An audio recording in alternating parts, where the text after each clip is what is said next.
When people master the anchored dead bug is when I find that they're ready to actually begin working their abs. And the reason why I say that is because most of the time there is not the motor recruitment necessary to do all the stuff correctly. So without making this video excessively long, I feel it's important to clarify so that you are doing this exactly right. If I'm here and I'm doing some sort of hollow body thing, but I don't have any low back contact, I can technically execute this kind of like approximation of a hollow body rock with zero ab tension.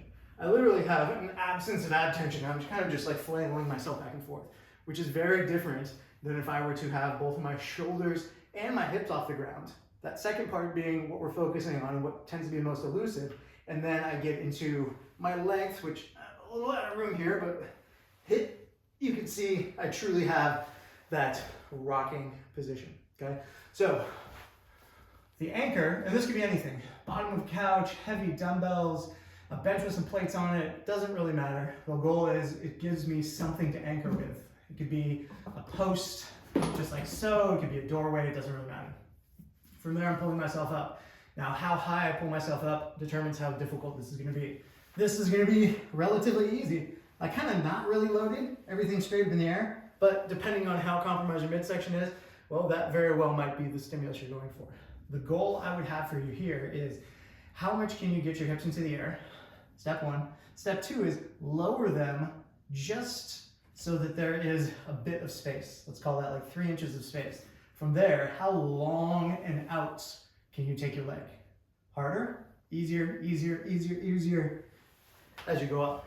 So basically, the longer and flatter you can get without your hips touching is the more and more difficult it's going to be.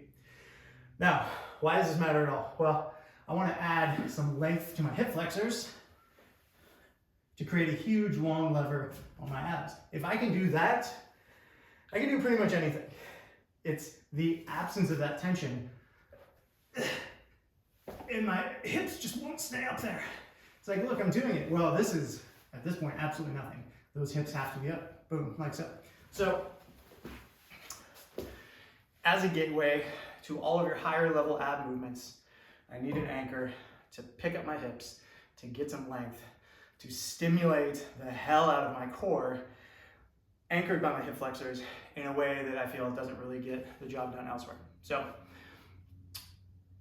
this is again very much about intent, very much about length, very much about how much you put into it and keep all those pieces in play.